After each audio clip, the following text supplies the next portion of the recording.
Hello friends, எல்லோருக்கும் வணக்கம். Welcome to young investor channel. ஆக்சுவலாக லாஸ்ட் மார்க்கெட் பார்த்துருப்பீங்க. மார்க்கெட் பார்த்தீங்கன்னா ஃப்ளாட் பாசிட்டிவில் ஓப்பன் ஆகின மார்க்கெட், அப்புறம் வந்து பாசிட்டிவ் ட்ரெண்டில் தான் மூவ் ஆகிட்டே இருந்து பாசிட்டிவில் தான் க்ளோஸ் பண்ணியிருக்காங்க. ஆனால் லாஸ்ட் வீடியோவில் பார்க்கும்போது நான் ரெக்கார்ட் பண்ணும்போது, அதாவது மார்க்கெட் பாதி சமயத்தில் இருக்கும்போது நிஃப்டி பேங்க் பார்த்தீங்கன்னா நெகட்டிவில் தான் இருந்துச்சு. ஆனால் க்ளோஸ் பண்ணும்போது நிஃப்டி பேங்கை பாசிட்டிவ் மாற்றிட்டு நிஃப்டி ஐடியை நெகட்டிவில் க்ளோஸ் பண்ணியிருக்காங்க. நிஃப்டி 50 பார்த்தீங்கன்னா 112 points positive, Sensex 391 point positive close பண்ணியிருக்காங்க. நிஃப்டி பேங்க் வந்து 143 பாயிண்ட்ஸ் பாசிட்டிவ், நிஃப்டி ஐடி பார்த்தீங்கன்னா 73 பாயிண்ட்ஸ் நெகட்டிவ்ல க்ளோஸ் பண்ணியிருக்காங்க. பிஎஸ்சி ஸ்மால் கேப் வந்து 119 பாயிண்ட்ஸ் க்ளோஸ் பண்ணியிருக்காங்க. நெக்ஸ்ட் எஃப்ஐஎஸ் டீடைல்ஸ் இன்னைக்கு எடுத்து பார்க்கும்போது எஃப்ஐஎஸ் வந்து 314 கோடிக்கு வாங்கியிருக்காங்க. டிஎஸ் பார்த்தீங்கன்னா 1416 கோடிக்கு வாங்கியிருக்காங்க. இது எஃப்ஐஎஸ் டிஎஸ் டேட்டா. இது பார்த்தீங்கன்னா FIs DS data. First news பார்த்தீங்கன்னா நான் லாஸ்ட் வீடியோவில் அப்டேட் பண்ணியிருந்தேன். இந்த யூபி கவர்மெண்ட் பார்த்தீங்கன்னா உத்தரப்பிரதேசோட கவர்மெண்ட் வந்து ரெஜிஸ்ட்ரேஷன் ஃபீயை வந்து எக்ஸம்ஷன் கொடுத்துருக்காங்க. ஸோ அதனால மாருதி சுசுகி, ஹோண்டா, டொயோட்டோ இந்த மாதிரிப்பட்ட கார் கம்பெனிஸ்லாம் பெனிஃபிட் ஏன்னு பார்க்கும்போது அவங்க ஹைப்ரிட் கார் மேனுஃபேக்சர் பண்ணுறாங்க. உத்தரப்பிரதேஷ் கவர்மெண்ட் பார்த்தீங்கன்னா அந்த ஹைப்ரிட் கார்ஸுக்கு தான் அந்த ரெஜிஸ்ட்ரேஷன் ஃபீயை வந்து எக்ஸம்ஷன் கொடுத்துருக்காங்க. ஸோ இப்போ பார்த்தீங்கன்னா அது ஒரு பக்கம் இருக்கு. இன்றைக்கி மாருதி சுசுகியோட ஷேர் பிரைஸ் 6% மேலே ரேலியாக இருந்துச்சு. அது ஒரு பாசிட்டிவ் நியூஸாக எடுத்து நெக்ஸ்ட் இப்போ டாடா மோட்டார்ஸ் மஹேந்திரா தரப்புல இருந்து ஒரு அப்டேட் இருக்கு. ஃபர்ஸ்ட் டாடா மோட்டார்ஸ் பார்த்தீங்கன்னா அவங்களோட எஸ்யூவி செக்மெண்ட்ல வந்து 2 மில்லியன் கார்ஸ் அந்த சேல்ஸை வந்து ஹிஸ்டாரிக் மைல் ஸ்டோன் வந்து அட்டைன் பண்ணியிருக்காங்க. ஸோ அதனால பார்த்தீங்கன்னா இப்போ வந்து சஃபாரி, ஹேரியர், நெக்ஸான், பஞ்சு, சியரா இந்த காருக்கெல்லாம் அவங்க வந்து ப்ரைஸ் வந்து கம்மி பண்ணியிருக்காங்க அப்படின்னு சொல்லியிருக்காங்க. ஸோ இதில் பார்க்கும்போது ஜூலை 31 வரைக்கும் இந்த பெனிஃபிட் இருக்குன்னு சொல்கிறாங்க. ஹேரியருக்கு வந்து 14.99 லேக்காக இப்போ இருக்குது. சஃபாரிக்கு 15.49 லேக்காக இருக்குது. ஸோ இதில் வந்து நீங்கள் பெனிஃபிட் வந்து இந்த எஸ்யூவி வேரியண்ட்டில் வந்து 1.4 லேக் வரைக்கும் பெனிஃபிட் அப்படின்னு சொல்லியிருக்காங்க. நெக்ஸ்ட் எலக்ட்ரிக் வெஹிக்கிளில் பார்க்கும்போது நெக்ஸான் இவிக்கு வந்து 1.3 லேக்ஸ் வரைக்கும் குறைச்சிருக்காங்க. பஞ்ச் இவிக்கு வந்து 30,000 வரைக்கும் குறைச்சிருக்காங்க அப்படின்னு சொல்லியிருக்காங்க. இது டாடா மோட்டார்ஸ் கொடுத்த one of the positive update. 2 million SUV sales அந்த மைல் ஸ்டோனை டச் பண்ணதுனால காரோட ப்ரைஸ் வந்து கம்மி பண்ணியிருக்காங்க. ஸோ இது மூலமாட்டு கஸ்டமர்ஸுக்கு நல்ல பெனிஃபிட் அடைய வாய்ப்பு இருக்குது. ஸோ கார் சேல்ஸும் இன்க்ரீஸ் ஆக இருக்குது. இது பார்த்தீங்கன்னா டாடா மோட்டார்ஸ் கொடுத்த பாசிட்டிவ் அப்டேட். இன்னைக்கு ஷேர் ப்ரைஸ் வந்து 1% மேலே ரேலியாக இருந்துச்சு. 1000 ரூபா தாண்டி ட்ரேட் ஆகிட்டு இருந்துச்சு டாடா மோட்டார்ஸ். இது டாடா மோட்டார்ஸை பொறுத்த வரைக்கும் பாசிட்டிவ் அப்டேட்டு. நெக்ஸ்ட் பார்த்தீங்கன்னா மஹிந்திரா அண்ட் மஹிந்திரா இவங்களும் அவங்களோட டாப் எக்ஸ்யூவி 700 வேரியண்ட்டுக்கு வந்து ப்ரைஸை கம்மி பண்ணியிருக்காங்க. ஸோ இதுக்கு அவங்க சொல்லியிருக்க ரீசன் பார்த்தீங்கன்னா அதை ப்ரொடக்ஷனை வந்து அதாவது 2 லட்சம் யூனிட்ஸ் ப்ரொடக்ஷன் பண்ணியிருக்காங்க இந்த எஸ்யூவி வேரியண்ட்ல. ஸோ அதனால பார்த்தீங்கன்னா அந்த ஆஃபரை கொடுக்குறாங்க அப்படின்னு சொல்லியிருக்காங்க. இந்த ஆஃபர் வந்து 4 மாதம் வந்து உங்களுக்கு கிடைக்கும் அப்படின்னு சொல்லியிருக்காங்க. ஸோ இது அவங்க அனௌன்ஸ் பண்ணியிருக்காங்க. ஸோ சொல்லியிருக்கிறது 19.49 லேக் ஆட்டு இந்த மஹிந்திரா எக்ஸ்யூவி 700 வேரியண்ட் வந்து 19.49 லட்சத்துக்கு உங்களுக்கு கொடுக்குறாங்க. இதோட ஒரிஜினல் பிரைஸ் 21.54 லேக்னு சொல்றாங்க. ஜூலை 10ஆம் தேதியிலேருந்து தொடங்குது. அதுலேருந்து 4 மாதத்துக்கு அவைலபிளாக இருக்கும் அந்த ஆஃபர் அப்படின்னு சொல்லியிருக்காங்க. அது மட்டும் இல்லாமல் அவங்க ரீசெண்டாக 2 நியூ கலர்ஸ் வந்து அனௌன்ஸ் பண்ணியிருந்தாங்க. டீப் ஃபாரஸ்ட், பர்ன் சைனா அப்படின்னு சொல்லி இந்த மாடலை வந்து லான்ச் பண்ணியிருந்தாங்க. ஸோ இது வந்து பார்த்தீங்கன்னா மஹேந்திரா அண்ட் மஹேந்திரா கொடுத்த பாசிட்டிவ் அப்டேட்டு. இன்னைக்கு ஆட்டோமோட்டார் செக்டரில் இவ்வளோ பாசிட்டிவ் அப்டேட் வந்திருக்கு. இன்னைக்கு அதனால தான் ஷேர்லாம் பார்த்தீங்கன்னா அந்த ஆட்டோமோட்டார் செக்டர் ஷேர் எல்லாமே ஒரு பாசிட்டிவ் ரேஞ்சில் ட்ரேட் ஆகிட்டு இருந்துச்சு. மஹேந்திரா அண்ட் மஹிந்திராவும் டாடா மோட்டார்ஸும் அவங்களோட காரோட ப்ரைஸை கம்மி பண்ணுறாங்க. நெக்ஸ்ட் பார்த்தீங்கன்னா ஆர்விஎன்எல் ஷேரில் வந்து அப்டேட். இவங்க பார்த்தீங்கன்னா இன்னைக்கு மார்க்கெட் ஓப்பன் ஆகும்போது ஒரு ரேலி ஆச்சு. 600 ரூபா தாண்டணும்னு எனக்கு தெரிஞ்சு இதில் ப்ராஃபிட் புக் பண்ண ஆரம்பிச்சிட்டாங்கன்னு நினைக்கிறேன். ஸோ ஷேர் பார்த்தீங்கன்னா அதுக்கப்புறம் ஒரு 13% கிட்ட மறுபடியும் அடிச்சிட்டாங்க. க்ளோசிங் வந்து 3% நெகட்டிவ்ல இருந்துச்சு. 545 அந்த ரேஞ்சில் க்ளோஸ் பண்ணியிருக்காங்க. பட் வந்து 534 வரைக்கும் இந்த ஷேர் வந்து கீழே போயிருக்குது. ஸோ 1 lakh crore மார்க்கெட் கேப்லேஷன் ரீசெண்டாக தான் இவங்க அந்த அட்டைன் பண்ணாங்க. அந்த டைமில் பார்த்தீங்கன்னா இவங்க நல்லாவே ரேலி கொடுத்துருந்தாங்க. லாஸ்ட் 5 டேஸில் மட்டும் இந்த ஷேர் வந்து 30% ரிட்டர்ன் கொடுத்துருக்கு. ஆர்விஎன்எல் வந்து பார்த்தீங்கன்னா இப்போ சவுத் ஈஸ்டர்ன் ரயில்வே வந்து 202.87 கோடி ஒருத்துள்ள ப்ராஜெக்ட் ஒன்று இவங்க வந்து அக்யூர் பண்ணியிருக்காங்க. அதில் இவங்க லோவஸ்ட் பிட்ராட்டு திகழ்ந்து அந்த ப்ராஜெக்டை வந்து அக்யூர் பண்ணியிருக்காங்க அப்படின்னு சொல்லியிருக்காங்க. இது பார்த்தீங்கன்னா ஆர்விஎன்எல்ல வந்து ஒரு பாசிட்டிவ் அப்டேட். இன்னைக்கு ஷேர் பிரைஸ் கீழே விழுறதுக்கு நிறைய பேர் ப்ராஃபிட் புக் பண்ணியிருக்காங்க. கிட்டத்தட்ட 827 கோடி ஒர்த் ஆஃப் ஷேர் வந்து பார்த்தீங்கன்னா கை மாறி இருந்துச்சு. இது ஆர்விஎன்எல்ல பொறுத்த வரைக்கும் அப்டேட்டு. நெக்ஸ்ட் பார்த்தீங்கன்னா ஐசிசி ப்ரூடென்ஷியல் மியூச்சுவல் ஃபண்டில் வந்து அப்டேட். இவங்க பார்த்தீங்கன்னா ICICI prudential nifty oil and gas ETF வந்து ஒன்று லான்ச் பண்ணியிருக்காங்க அப்படின்னு சொல்லியிருக்காங்க. இந்த ஆயில் அண்ட் கேஸ் செக்டரில் இவங்க தான் ஃபர்ஸ்ட் இந்த ETF வந்து லான்ச் பண்ணுறாங்க அப்படின்னு சொல்லியிருக்காங்க. இதில் பார்க்கும்போது ஜூலை 8ஆம் தேதி இந்த ETF பார்த்தீங்கன்னா பப்ளிக் சப்ஸ்கிரிப்ஷன் வந்து ஸ்கீம் வந்து ஓப்பன் பண்ணியிருக்காங்க. ஜூலை 18ஆம் தேதி பார்த்தீங்கன்னா இதை க்ளோஸ் பண்ணுவாங்க அப்படின்னு சொல்லியிருக்காங்க. இது வந்து ஆயில் அண்ட் கேஸ் ETF வந்து இவங்க ஐசிசி ப்ரூடென்ஷியல் மியூச்சுவல் ஃபண்ட் வந்து லான்ச் பண்ணுறாங்க. ஸோ இதில் நீங்கள் பார்த்தீங்கன்னா அந்த ஸ்கீமில் இன்வெஸ்ட்மெண்ட் பண்ணுறதுக்கு மினிமம் 100 ரூபா இருந்தாலே இந்த பிளானில் நீங்கள் இன்வெஸ்ட்மெண்ட் பண்ணலாம் அப்படின்னு சொல்லியிருக்காங்க. இது வந்து ஐசிசி ப்ரூடென்ஷியல் மியூச்சுவல் ஃபண்டை பொறுத்த வரைக்கும் update. Oil and gas ETF ETF launch பண்ணுறாங்க. ஸோ இந்த லிங்க், அதாவது இந்த டீட்டெயில், அந்த ஃபுல் டீட்டெயில் பார்த்தீங்கன்னா நான் வந்து டெலகிராமில் லிங்க் கொடுத்துருக்கேன். அதை ஓப்பன் பண்ணி பார்த்தீங்கன்னா அதில் ஃபுல் டீட்டெயில்ஸ் இருக்குது. அதை நீங்கள் ரீட் பண்ணி பாருங்கள். அந்த நிஃப்டி அண்ட் ஆயில் கேஸ் ETFல இது இன்வெஸ்ட்மெண்ட் பண்ணுறவங்களுக்கு விருப்பம் இருங்கவங்க அந்த லிங்கை ஓப்பன் பண்ணி பார்த்தீங்கன்னா உங்களுக்கு ஃபுல் டீட்டெயில்ஸ் வந்து அதில் கிடச்சிரும். நெக்ஸ்ட் பார்த்தீங்கன்னா இந்த ஷிப் பில்டர்ஸ் கம்பெனிஸ்லாம் வந்து அப்டேட்டு, மேசகாண்டாக்கு, கொச்சின் ஷிப்யார்டு, அடுத்து பார்த்தீங்கன்னா கார்டன் ரீ ஷிப் பில்டர்ஸ், இந்த ஸ்டாக் எல்லாமே ரீசெண்டாட்டு நல்ல ரேலியாக இருந்துச்சு. ஸோ எனக்கு தெரிஞ்ச இன்வெஸ்டர்ஸ் எல்லாமே ப்ராஃபிட் புக் பண்ண ஆரம்பிச்சிட்டாங்கன்னு நினைக்கிறேன். ஸோ இதில் வந்து பார்க்கும்போது HDFC balanced advantage fund HDFC balance advantage fund பார்த்தீங்கன்னா ஸ்டேக் அந்த கம்பெனியில் கட் பண்ணியிருக்காங்க இந்த கார்டன் ரீ ஷிப் பில்டர்ஸில். ஆக்சுவலாக இவங்க வந்து மார்ச் குவார்ட்டரில் 4.91% ஆஃப் த ஸ்டேக் வந்து ஹோல்ட் பண்ணியிருக்காங்க. அதை இப்போ பார்த்தீங்கன்னா அவங்க 1.9% ஆஃப் த ஸ்டேக் ஆட்டு கம்மி பண்ணியிருக்காங்க அப்படின்னு சொல்லியிருக்காங்க. ஸோ மேபி நான் எக்ஸ்பெக்ட் பண்ணுறது இவங்க இந்த கம்பெனிஸில் எல்லாமே ப்ராஃபிட் புக் பண்ணுறாங்க அப்படின்னு சொல்லி தான் தெரியுது. இன்னைக்கு இந்த ஷேர் ப்ரைஸ் பார்த்தீங்கன்னா 2% அடிச்சிருந்தாங்க.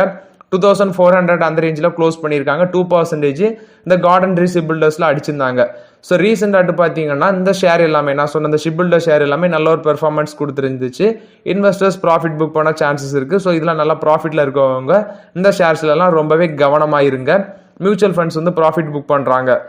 நெக்ஸ்ட் பார்த்தீங்கன்னா பந்தன் பேங்க்ல வந்து அப்டேட். இவங்க பார்த்தீங்கன்னா இன்டர்நேஷனல் ட்ரேடுக்காண்டி சில ப்ராடக்ட்டை லான்ச் பண்ணுறாங்க அப்படின்னு சொல்லியிருக்காங்க. போத் எக்ஸ்போர்ட்டர்ஸ் அண்ட் இம்போர்ட்டர்ஸ்ன்னு சொல்லியிருக்காங்க. எக்ஸ்போர்ட் இம்போர்ட்னாலே தெரியும் உங்களுக்கு, இது வந்து குளோபல் லெவல் பிஸ்னஸ்.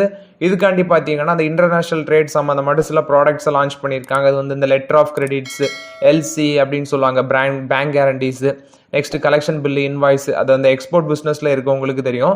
ஸோ இது பார்த்தீங்கன்னா SME கார்பரேட் அந்த செக்மெண்ட்டில் பிஸ்னஸை வந்து குளோபல் லெவலில் இன்னும் எக்ஸ்பேண்ட் பண்ணுறதுக்கு தான் அந்த ப்ராடக்ட் லான்ச் பண்ணுறாங்க. இன்டர்நேஷனல் ரேட் சம்மந்தமான ப்ராடக்ட்டை பந்தன் பேங்க் லான்ச் பண்ணுறாங்க அப்படின்னு சொல்லியிருக்காங்க. இது பந்தன் பேங்கை பொறுத்தவரைக்கும் பாசிட்டிவ் அப்டேட்.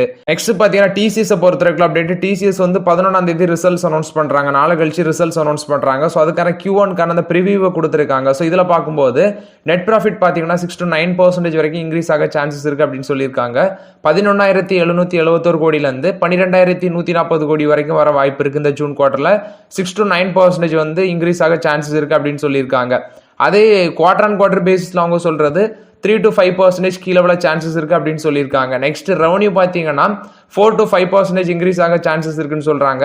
62,086 கோடியிலேருந்து 62,491 கோடி வரைக்கும் வர சான்சஸ் இருக்கு அப்படின்னு சொல்லியிருக்காங்க. பட் வந்து இதெல்லாம் எஸ்டிமேஷன் தான். பட் வந்து இந்த எஸ்டிமேஷன் அப்படியே நடக்குமான்லாம் சொல்ல முடியாது. ஸோ நம்ம வெயிட் பண்ணி தான் பார்க்கணும் TCS எப்படி ரிசல்ட்ஸ் போஸ்ட் பண்றாங்கன்னு. மேபி இந்த ரேஞ்சில் தான் ஒரு 5 to 6% அந்த ரேஞ்சில் பாசிட்டிவ்ல நெட் ப்ராஃபிட் வந்து ரிசல்ட்ஸ் போஸ்ட் பண்ண சான்சஸ் இருக்கு. இது TCSல நம்ம வெயிட் பண்ணி தான் பார்க்கணும். ஜூலை 11ஆம் தேதி TCS பொறுத்த வரைக்கும் அப்டேட். நெக்ஸ்ட் பார்த்தீங்கன்னா லார்சன் அண்ட் டியூபோல வந்து அப்டேட். லார்சன் அண்ட் டியூபோ பார்த்தீங்கன்னா மறுபடியும் ஒரு இந்தியன் கம்பெனிட்ட வந்து உங்களுக்கு ஒரு ஆர்டர் கிடச்சிருக்கு, சிக்னிஃபிகண்ட் ஆர்டர் ONGC அப்புறம். ஸோ ஹிந்துஸ்தான் ஷிப்யார்டுக்கு பார்த்தீங்கன்னா இந்தியன் நேவி கிட்ட வந்து ஒரு ஆர்டர் கிடச்சிருந்துச்சு, ஒரு சைன் பண்ணியிருந்தாங்க. Design and construct 5 fleet support ships வந்து அந்த நேவல் வெசல்ஸ் அது சம்மந்தமாட்டு பார்த்தீங்கன்னா ஒரு ஆர்டர் கிடச்சிருந்து. இவங்க சிக்னிஃபிகண்ட் ஆர்டர்னு சொன்னாலே அது 1000 கோடியிலேருந்து 2500 கோடி வரைக்கும் இருக்கும்.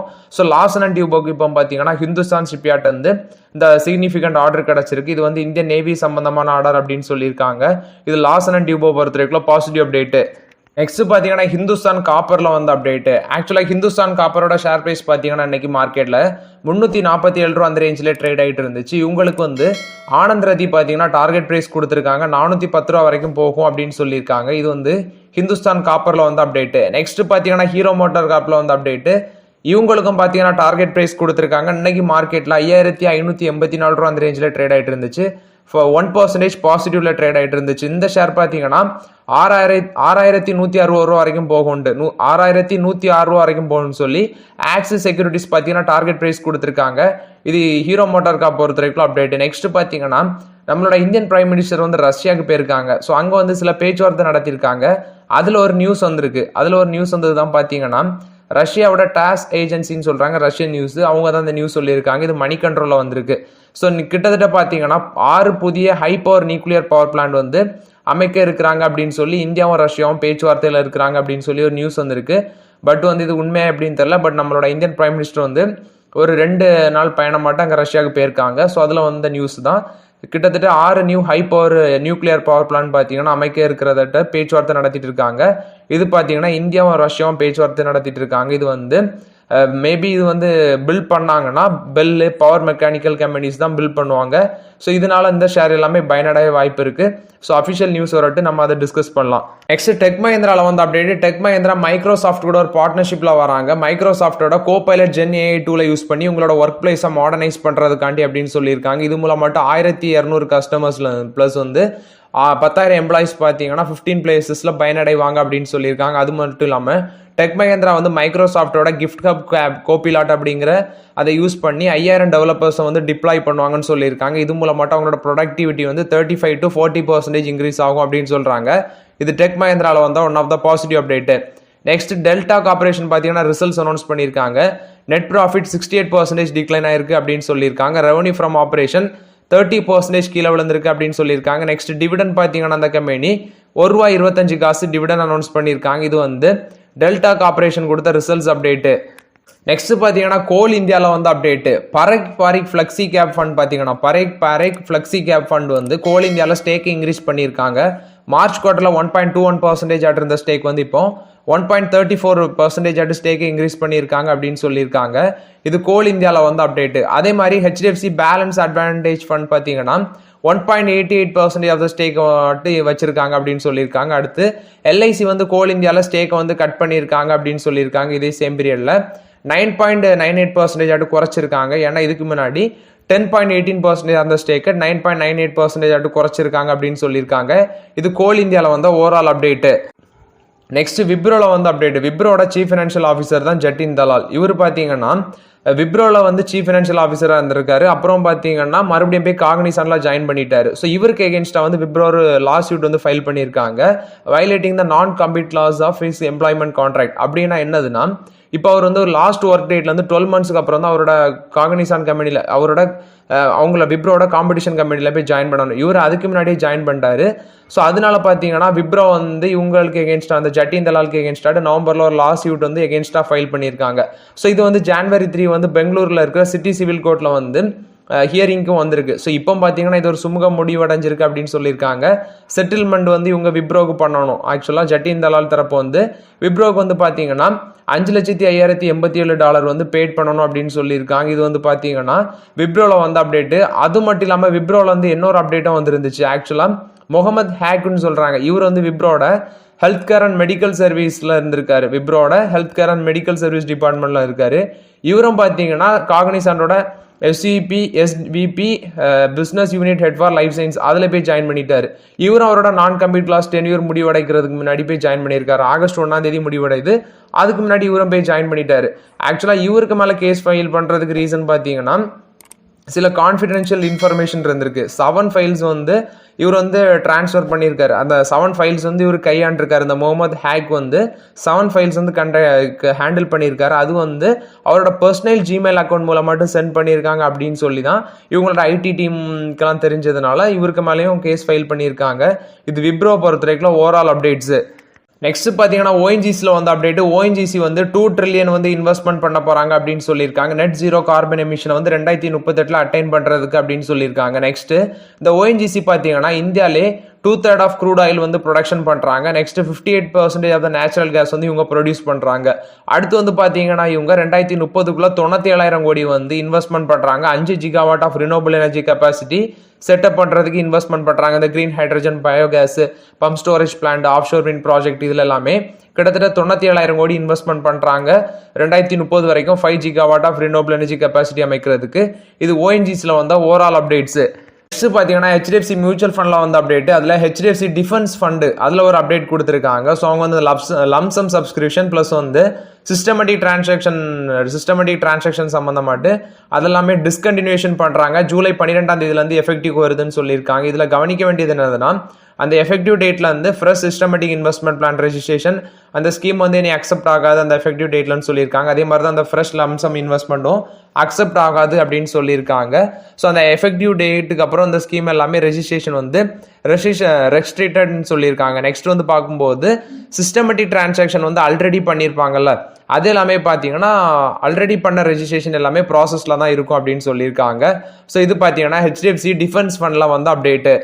நெக்ஸ்ட் பார்த்தீங்கன்னா எஃப்ஐஎஸ் நம்ம இந்தியன் மார்க்கெட்டில் வந்து ஜூனில் பார்த்தீங்கன்னா அவங்க பையஸாக இருக்கிறாங்க. நெட் பையஸ் வந்து $3.18 பில்லியன் வந்து நெட் பையஸாக இருக்கிறாங்க. நெக்ஸ்ட் ஜூலையில் வந்து $1.3 பில்லியன் வந்து இந்தியன் ஈக்விட்டி மார்க்கெட்டில் பார்த்தீங்கன்னா ஃபாரின் இன்வெஸ்டர்ஸ் வந்து இன்வெஸ்ட்மெண்ட் பண்ணியிருக்காங்க அப்படின்னு சொல்லியிருக்காங்க. ஸோ ஜூன்லேருந்து பார்க்கும்போது கிட்டத்தட்ட $4 பில்லியன் மேலே பார்த்தீங்கன்னா இன்வெஸ்ட்மெண்ட் பண்ணியிருக்காங்க எஃப்ஐஎஸ்.